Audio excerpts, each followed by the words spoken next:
G'day ladies and gentlemen, ScottyD here from the Australia's Tabletop Wargaming Network, and welcome back to another competitive focus video here on the ATWN. And we've got a really special one for you today. We're going to be talking a bit more about teams tournaments and such, and I've got two guests with me tonight as we're recording. We got Taylor, who is the captain of Team New South Wales. How's it going, mate? Great. How are you, Scotty? Yeah, doing well, thanks. And then we've got the New South Wales team representative for the ANZTC Council, Greg. How you doing, brother? Great, champ. Thanks for having me. Yeah, not a problem at all. So for this interview, ladies and gentlemen, what we're going to be doing, we're going to be talking about Team New South Wales in relation to the Australia-New Zealand Team Championships, as well as looking at the player charter and a whole bunch of details around that in the lead up to its release as well. So to start off with, why don't we do a bit of a quick background introduction for each of you guys. How long you've been in the hobby, what armies you play, where you're based out of, and such as well. So Taylor, do you want to kick us off? Yeah, absolutely. So I'm Taylor. I've been in the competitive scene for probably just a little over 4 years now. Current armies, I'm actually playing Thousand Suns, but more well known for GC and Tau, but also been known to play NIDS occasionally. But yeah, basically been a part of the scene for a little bit. Was a part of last year's Team NSW 16. So I've been in the competitive space just for a little bit, and loved it ever since. Yeah, nice. How about yourself, Greg? I was just trying to think of when my first game of Warhammer was, and I think it was probably like 1997 or something, right? Wow. Yeah. Jesus. There was a massive gap in there, like where I stopped playing when I found alcohol, like everybody should. And then at the start of ninth, like just during lockdown, one of my mates messaged me and he's like, I'm thinking about trying to pick up this game called Warhammer. Have you heard of it? I'm like, oh my God. Messaged one of my friends, got him to ship my army back to me. I was like, yep, we're back in. So been playing aggressively since then and competitively for the last couple of years. Was on the New South Wales starting 8 last year and picked up the rep role last year. I'm really kind of known for Eldar probably and GK for the last 6 months. But there's a whole bunch of armies behind that. Yeah, nice. Awesome. So a diverse range of factions between you both, which is awesome. So a lot of experience coming in to the team, which we'll talk a little bit more about, I guess, the importance of that. So for both of you, why don't you, I'll probably start with Greg on this one, having a little bit more to do with the council side of things.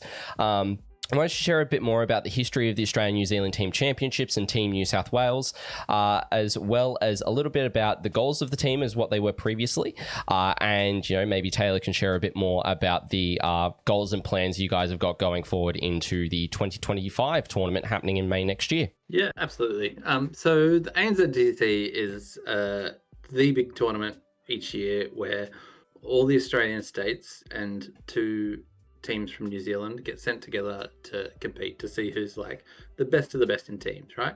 And the real goal of it is to like give all the states a chance to exhibit how good they are at 40k and like compete on a real top tier level, as well as kind of break down those barriers between the states so that we're all intermeshing and we're all exchanging ideas. And interestingly, the tournament itself was moved date-wise not too long ago. Previously it was in September. It's been moved to early May now, and that's so that it's before WTC, so that it's almost like a prep tournament for WTC, right?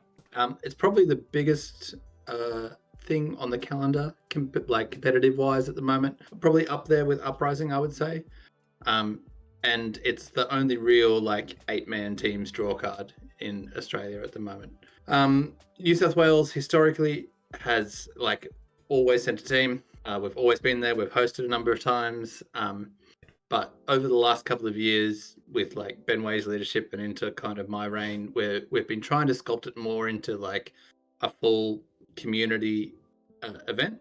We're trying to get everybody in New South Wales behind it, trying to give everybody access to that team as well so that it doesn't feel like a boys club like it can do sometimes.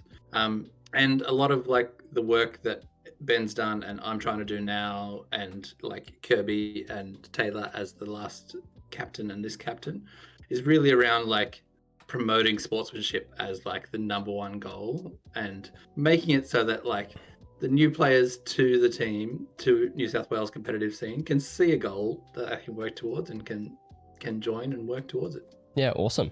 Yeah, just to like echo basically what Greg said. So the main focus for this year, outside of obviously how we do down at the tournament, is obviously we're still echoing the same thing that Will brought to the team last year, which was the inclusivity and the high level of sportsmanship that we'll continue to uphold as NSW's mantle.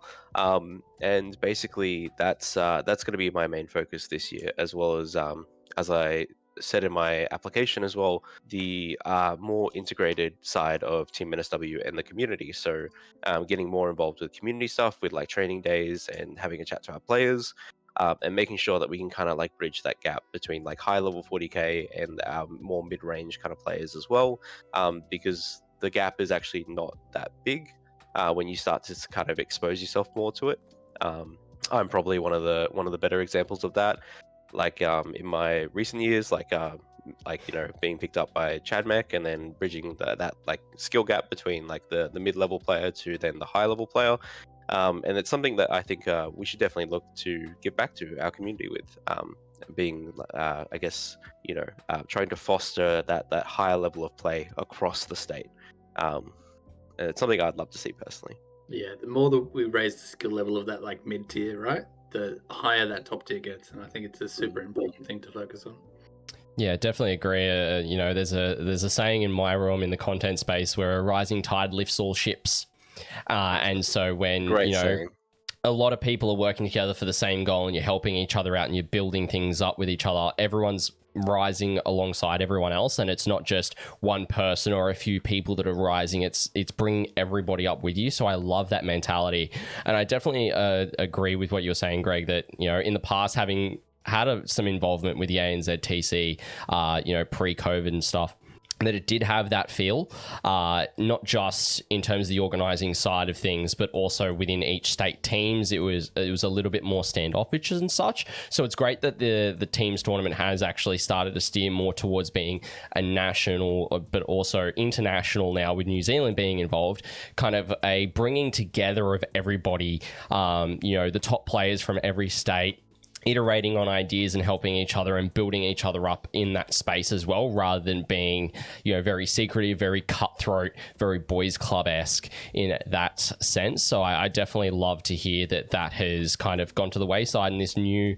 era of the ANZTC has stepped forward. And it's, honestly, it was great to hear that New Zealand is starting attending as well. Absolutely. And like the potential's on there, right? Like 10 teams is not quite right. Like we want 12 teams, so like we're on the hunt for more countries to come as well. Well, I mean, we are recording at the start of War Masters for WTC, as the time of recording, game 1 is currently going, and I know that China's got a team at WTC. I know Thailand has got a team. I think maybe Singapore have got a team as well, quite possibly. Thailand and Singapore are one team. They've combined this year. There's a Korean team as well. So like there's Southeast Asian interest at the moment. So yeah, so definitely something to tap into. Yeah, for sure, which would be absolutely phenomenal to kind of branch out to those, those countries and have them come to a more localized teams tournament rather than everyone traveling over to WTC consistently. Maybe it's a lot easier for them to not have combined teams. Maybe it's great to have, a Thailand team and a Singapore team to come to Australia to play. Maybe it becomes the South Pacific Team Championships in a few years' time. And if you look at like the competition in Europe and the competition in the Americas at the moment, right, there is pre-WTC tournaments that span the countries that are really kind of like a breeding ground for ideas and stuff.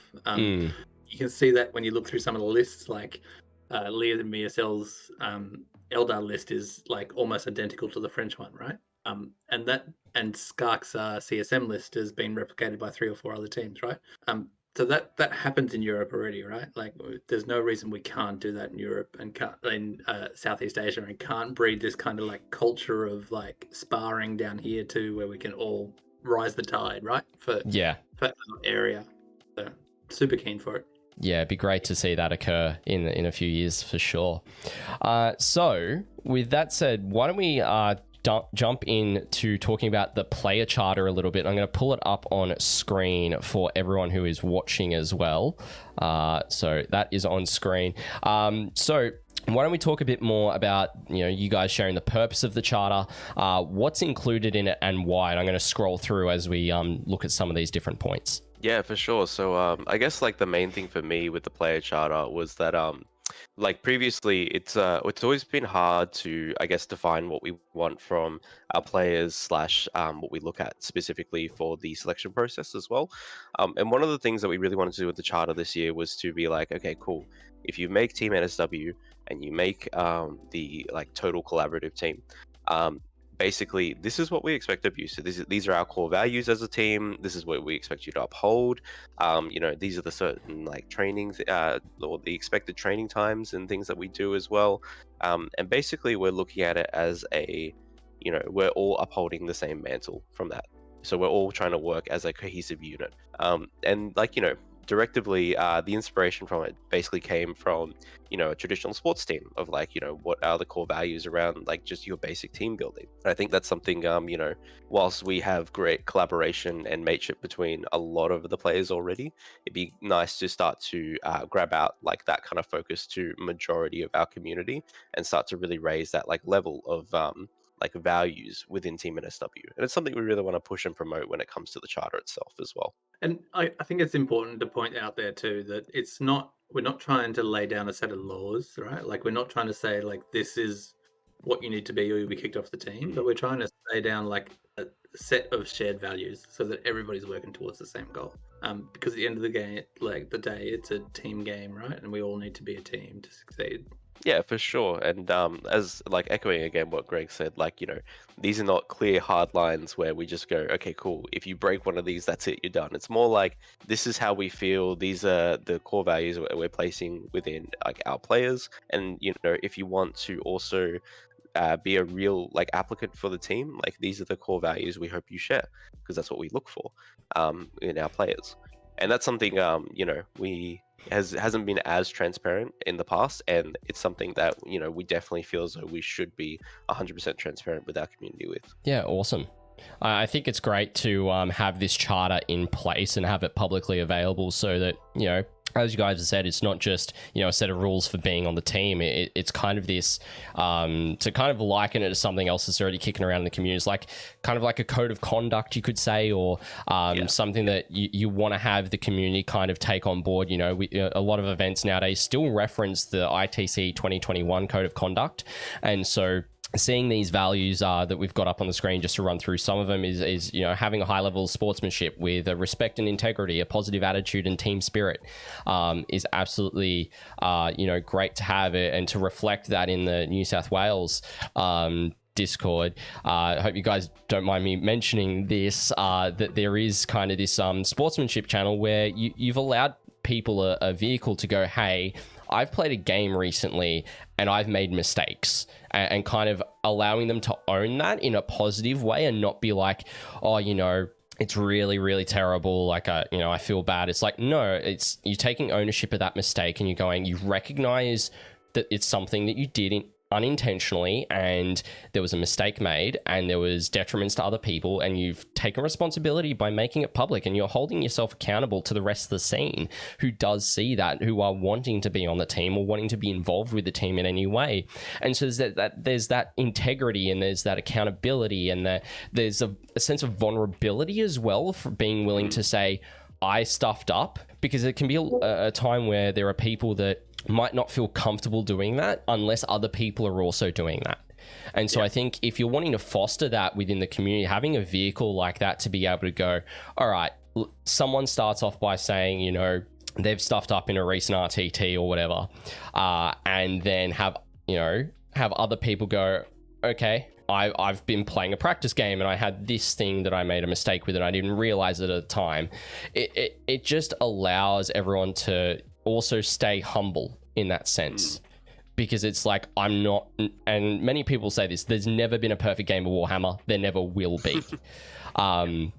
We all make mistakes, we all get rules wrong, and so having a way to actually acknowledge that in a positive environment is awesome. Yeah, and I think there's a real apprehension in that when you start playing Warhammer to acknowledge that you're making those kind of mistakes, right? Because like to say that is to say that I'm cheating, right? Like, but at the end of the day, everyone's making those mistakes, and the more that we can actually acknowledge them, the more that we can actually call them out, the more that we can fix them and be better as a community, right? Like, so I think that vehicle, like you say, Scotty, is super important. And the more we talk about these things as well, like the less taboo they become, right? Like if we have more open conversations about what we consider to be cheating, and then versus what's just like, you know, a mistake or a misread. Like speaking from experience as well, when it comes to like, you know, when you're sitting on like, let's say like the 4-1 tables all the way through to the 3-2s, the 2-3s, like all the way throughout the tournament, there's some level of pressure that comes from the game you're playing where you're like, oh, I like, you know, I want to win, or, you know, I want to do XYZ. Like there's always that level of pressure where it's like, as humans, we're just like, oh, maybe sometimes we accidentally give into that pressure and we just make a mistake, and then it should be okay to talk about it after. And also, the more we talk about it, like I said, the less taboo the topic comes, which we don't want to create like this environment where we talk about cheating in such a negative light where it drastically affects the way that our community views the way that we talk about cheating, which, you know, the more open we are, the more transparent we become, the better players will foster in our community. Yep. I think there's another like underlying point there too, which we probably haven't talked about, is that when we talk about it openly, then everybody's on the same page about what's said and what happened. Whereas if we don't talk about it openly, then the backroom conversations happen, right? And like this, like whispers happen, and then all of a sudden there's this idea that something was more malicious than it actually was, right? So when it gets to the point where everyone's just going like, "Yep, this is what happened," like 100% I messed up, and like in like the case that we had recently at DICE, the person called themselves out and like pulled themselves like out of the score for that game. If we can get better at doing that, acknowledging it and making it, then there's no chance of there being a misrepresentation of what happened, and there's no chance of this like whispers in the back end that person cheated. Do you know what I mean? Yep, 100% agree. And, you know, even coming from a streaming games and commentary game standpoint, it's when these situations happen on stream that they can blow up dramatically. Sometimes, to tangent off for a second, there is intentionality behind it, and someone is intentionally going out of the way to cheat, and you know, being called out is appropriate, but there's also times where people just make honest mistakes and they get raked over the coals because of it. And so that's something that, you know, I think also from the streaming aspect of things, whilst yes, it's great to acknowledge that, I think by having a vehicle, you know, an example that I haven't really seen outside of maybe one or two groups internationally, where, you know, we're open and honest about the mistakes that we make in our games, and with transparency and humility are able to go, I stuffed up, this is what I'm going to learn from this mistake, and keep it going forward, and the rest of the scene knows that that's what's happened. I think it really can tamper down those issues as well, which I think, you know, being an example to the rest of the international scene, it'd be phenomenal to see this kind of vehicle of sportsmanship and humility when it comes to high level competitive 40k would be phenomenal to see globally. Couldn't agree more. And like that's the other thing as well, right? Like with the more we talk about this, when it comes to our intention around like cheating and just getting rules incorrect, one of the biggest intimidation factors of playing in a tournament is, especially when you're a newer player, and I think it's some of the things that we tend to forget as we become more comfortable in our competitive play, is that Warhammer has an incredible amount of rules, and the chances of us getting one wrong is always going to be there. And if you think about that from a person who has just picked up their first army and they go, cool, I want to attend an event, that's really intimidating, and it can be sometimes a deterrent to be like, cool, I maybe just don't play in events. And we're trying to make sure that that barrier hopefully doesn't exist for them, because this is a way to be like, hey, cool, look, everyone makes mistakes from the top end to the bottom end. It's just about how we own that and we go forward with it. Yeah, 100%. So just to touch on some of the other things that are kind of covered in the charter as the core values, we've got a high level of achievements in there, which is commitment to excellence, being goal oriented, and skill, and focusing on skill development. So even though you mightn't be the most skilled player, you're focusing on learning and developing as a player as a whole, which I think is great.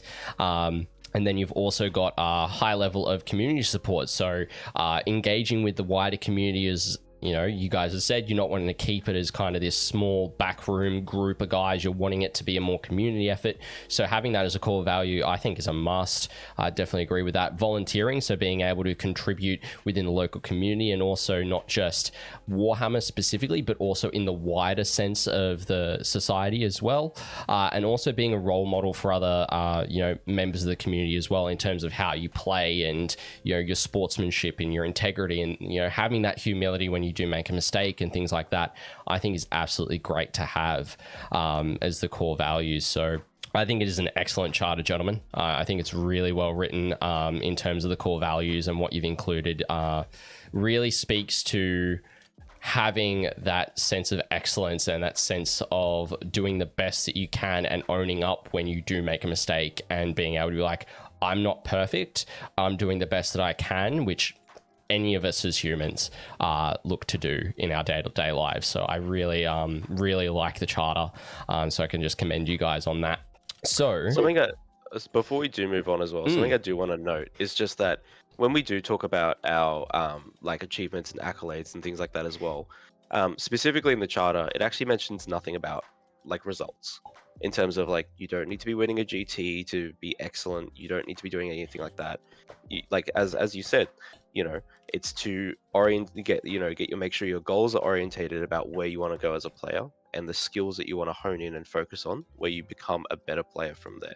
That's more important than being like, well, I need to get X amount of results to be a part of Team NSW or anything like that. Any kind of thinking like that is it's not relevant to how you get better. And ultimately, getting better is more important than the results you produce. Yeah. I think it's the growth mindset thing is super important, right? And I think, interestingly, it plays into that accountability piece too, because I think if you're not taking accountability for your mistakes, then you're not really looking to grow. You're looking for the short-term results. And like, if we're trying to score that short-term result, then how can we be growing as a player, as like getting better? So I think the good thing about the charter and the way it's written is that there's a lot of interplay between the different like sections, right?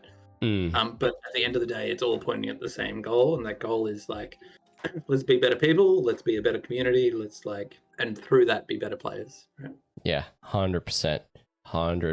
So, with the charter in mind going forward, why don't we chat a little bit about the player selection process for prospective players who do want to be on the team, or are interested in being involved in the team. Maybe they take a non-playing role as well for the 2025 team, and how that's going to look for you guys going into the next event. I'm happy to start this one off because I'm personally very excited for it.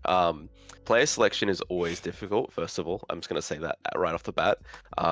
Like, props to every former captain who's ever had to go through it, because looking at it from now, before I even release applications, it's overwhelming to say the least, and it's definitely a new experience that I'm ready to try and tackle in its entirety. But in saying that, it's exciting. So one of the main things that like I'll be building the team around is that I'll be changing the 16 this year to the 24, and the reason behind that is because basically what I'll be looking at specifically is I'm going to be looking for my faction specialists, something I hold really highly, especially being one of the few GSC players in the state and arguably the country. But I really do value faction specialists in the way that they play. They understand their knowledge around their faction, and then how they can adapt their faction into different aspects in the team building process. But that's why it's been increased. On top of that, the reason that we've also increased it to 24 is so that we can potentially look to grab as many new talents as we can, and then start pairing them up with the older blood to make sure that we can really hone in new people's skills, and then we can start really starting to develop the community in a much larger way. So we really will be hitting on all those factions. So the predominant thing I'll be looking at is getting most applicants, or most successful applicants will be going like, cool, you're already a master in maybe like 1 or 2 armies, and these are the 2 armies that you really go in depth for, you're really looking at for the next 12 months or however long we have between now and the ANC championship. It's like, you're just going to know everything about this faction and how it plays, and then you're going to adapt to that, and then we'll think about archetypes and building a team composition around that. But that's kind of the approach I would love to take this year when it comes to the team building aspect of it. Yeah, great. Yeah. And I mean, on screen, we do have the building the 24 player team as well. So you've got each of those points where you're starting off with your specialization. Then you got your selection process. Then you get down in your team dynamics, your training, performance evaluation, community integrity, adaptability in there as well as mental and physical well-being as being a point in there as well, which I think is actually really solid. Because if you don't, like, you know, I know there's this classic trope for Warhammer players, as I'm sure you guys are aware of, being, you know, not looking after ourselves as much, whether it be our physical health or our mental health. And so having that as a purpose point of being like, well, you know, taking care of your body and taking care of your mind is going to allow you to perform better as a player and be a much more positive influence in the scene is something that I think, again, is important to have. And I commend you guys on including something like that in your player selection process as well. Yeah, so one of the big things that I will say, especially to a couple of the points that we've just gone over, is I guess let's start with the physical and mental health. It's like, you know, Warhammer is ultimately like, it's a thinking game, and it's highly strategic, and, you know, our mental and physical health are so closely related, and it's something that we probably should openly talk more about when it comes to, you know, our I guess with our community. And, like, you know, we want to make sure that everyone is in the best mental and physical state in order to be playing the game at that level.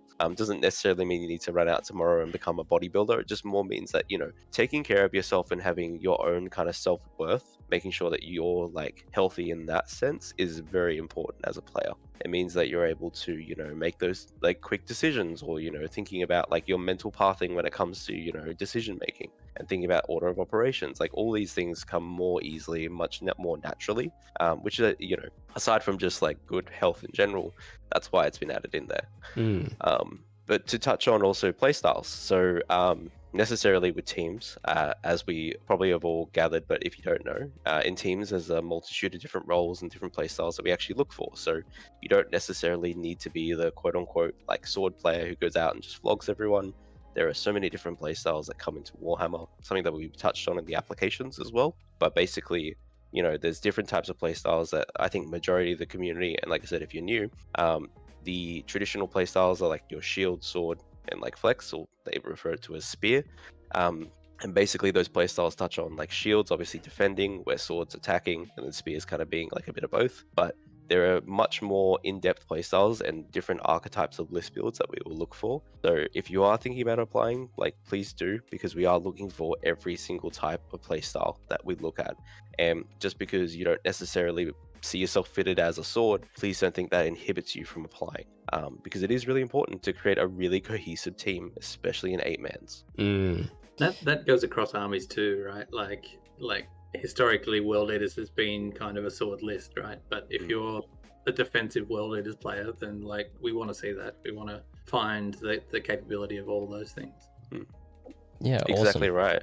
Yeah, I definitely think, you know, as you lent on, 8-man teams is a massive endeavor in putting together a team, and having those different aspects and those different the list adaptability and the player adaptability as well, being able to play that different list style to maybe what they're used to for that faction, and being able to work in that team dynamic, and being able to go, okay, normally I might be a sword player, but, you know, maybe for my list for the team I pivot to more of a spear, so I am going to be able to defend a little bit, conserve some points taken, but also I can hold my own and deal damage to my opponent as well, rather than just being this massive shield list that's just going to be tough to score against, or, you know, really tough to get points out of in board control sense, or those kind of different aspects as well, which I think is great. And I know it's becoming a lot more to the forefront of 40k, particularly in teams, where understanding how teams are put together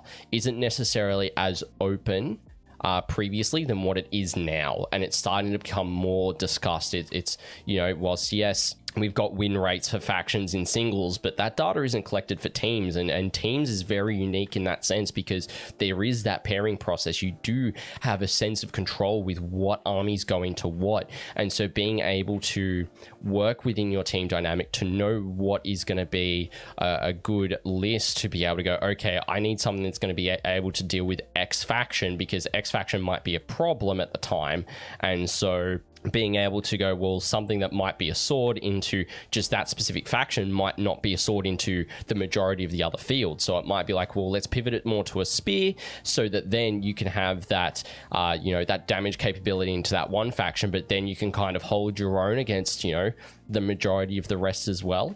That kind of mentality is really, really great to have when putting together a team as well.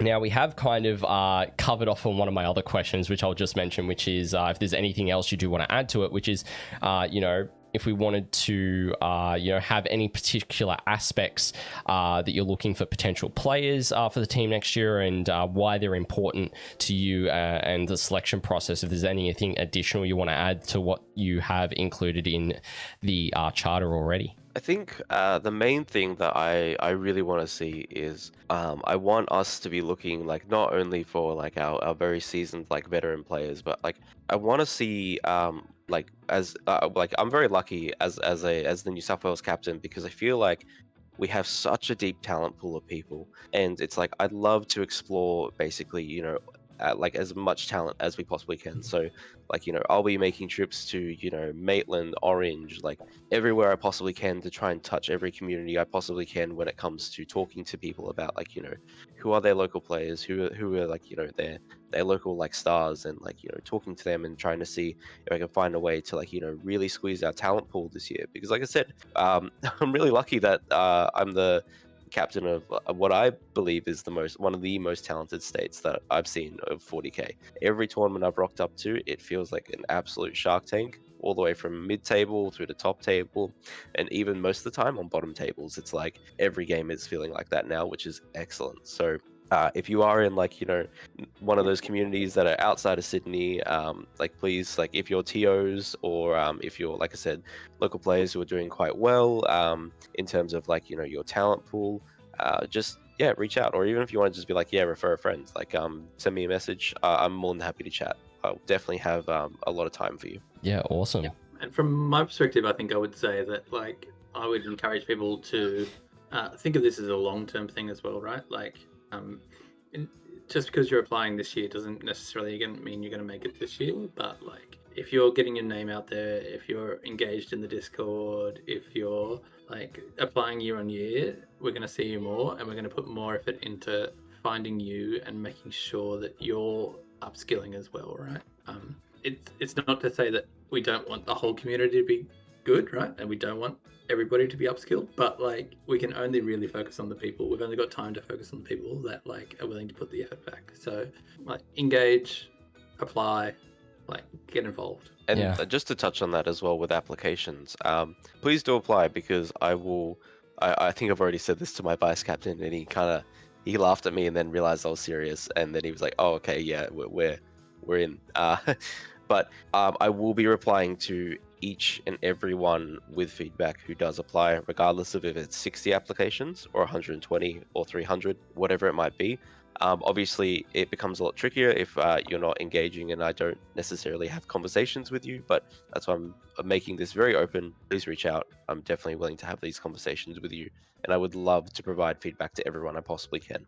Yeah, awesome. Funnily enough, that was actually going to be my next question is for the players who aren't successful in the process of being selected for the team next year, how would they be able to improve their chances in the future, whether that is on the tabletop itself or whether it's off the tabletop in just a community sense. And, you've already touched on the follow-up to that is there going to be a feedback process, which it sounds like your goals are to have a feedback process for unsuccessful players to be able to highlight those areas that they can grow in. Absolutely.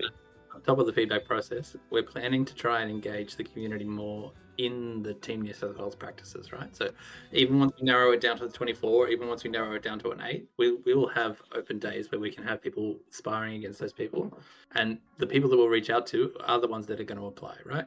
Have applied. So if you apply, if you let us know you're keen, then we'll get you involved in these days when we can spar against you. And like the main thing there from the team's perspective is that we need exposure to everything that's happening like in the meta, right? And the team that Taylor picks might end up being like your standard 8 armies, right? But we still need exposure to all the other 26 odd armies that it is. And the best way to do that is to have the whole community behind the team and have the whole community engaged in the team. So we'll give you feedback, but we'll also engage you in like practice days. We'll try and get those practice days outside Sydney so that the whole of New South Wales is engaged. Like we've got thoughts about how to do it. We're not 100% there yet, but working on that sort of stuff as well. And also, we need all your weird and quirky lists that may not necessarily be directive towards the meta, or even just your meta list that you... 30 world leaders terminators. We need it right now. Exactly. Like we need these like weird and wonderful lists, because teams is just not about blank meta. It can be so varied and skewed based on so many things that I need to think about. It's like we need everything. So like I said, even if you have like some weird list that you have no idea what's going on, like I don't know, maybe you're playing like Tau without guns, do it. Like we need to know everything. Yeah, I would definitely be in that camp as a Deathwatch player if my faction wasn't about to go by the way of the dodo. Oh no. You got Sisters of Greenheart coming your way now. You're happy. I don't know. I've got a very tuned Deathwatch list that I'm really happy with, and now I'm like, and I've got to go back to the drawing board. Well, bring it to a Team New South Wales practice day, mate. We'll see how it goes. Yeah, for sure. So as we look to wrap up this interview, firstly, I want to thank you guys for taking your time out of your week to come and have a bit of a chat. So if people are interested in Team New South Wales and hearing a bit more about the team and interacting with the team, where are they able to do so? We'll have the links that you guys mentioned down in the description below as well, so they are able to find out that information and interact with you guys and hopefully apply for Team New South Wales for the 2025 team. Yeah. So the first point of call is if you're a New South Wales player, join the Team New South Wales Discord. There's lots of chatter going in there daily. Scotty's seen it now. We've let him in behind the curtain. Great little community going already, but we want to build it. Secondly, there's a Team New South Wales Facebook page. That's where we'll post this kind of social media stuff that we're doing. And Dan is doing a great job of trying to drum up more support around that this year. And then finally, we will post anything that we can on the New South Wales 40k tournaments page as well, as like last ditch hurrah to try and like get the message out there. But they're the 3 main sources of information. Yeah, awesome. Yeah, nothing from me. Literally, Greg wrapped it all up in terms of all that. But yes, please apply. Great. Yes, well, the other one is there any shout outs that you guys have for the team so far, outside of like guys who are supporting you guys, or any people of particular note that's really been putting in a lot of work so far to help you guys kind of get everything going for next year? Dan Gash, for sure. I would be utterly lost without my manager. I love it. It's so good. Just straight away. Just killing it. Dan Gash, absolutely. Taylor, like, good job so far, man. Like, love what you're trying to do with the team. Like, let's keep it going. Big shout out to Jay and the Pantheon crew, putting on teams tournaments regularly and supporting Team New South Wales, and Alex and his work too. And also a big shout out to Pete and Todd, who have like got together the first 8-man teams tournament that's outside of a organized event. So super impressed there. So keen to see how that goes. Also just Todd in general, right? Like being our social media manager, plus on top of that, like running events and then also playing at events as well, like in terms of like 2 separate entities there. But yeah, he's juggling a lot. So yeah, definitely big shout out to him as well. He beat me last time we played, man. So like, Hats off. For sure. But yeah, thank you to all of our support staff as well so far. As well, like we definitely can't do it without any of you, and I'm really excited to be working with everyone in the Team NSW process and everyone outside the Team NSW process this year. It's going to be great. Yeah, awesome. And you, Scotty, thanks for getting behind the team, man. Yes, thank you, Scotty. Not a problem at all. Now being originally I was from New South Wales, and I've recently moved back into being in New South Wales borders, so I'm very happy to be able to support Team New South Wales as well with the ATWN and your guys' efforts to really elevate the state, not just in terms of just the team, but as a whole community, which is absolutely phenomenal. I'm definitely on board with that idea. But yeah, looking forward to Gonghammer, mate. Yeah, Gonghammer is going to be so good. It's going to be so good, but I still don't know what I'm going to take to it. Yes. Good. Man up. Yeah, I know. I should just do it. I will if you do. Oh, okay. You know what? I'll take that bet. Yeah, well, gentlemen, thank you so much for joining us. As just a bit of a wrap up for everyone, we hope that you did enjoy this interview with Taylor and Greg, talking about Team New South Wales, the New South Wales Duckbills, as we have got their logo up on the screen for you guys.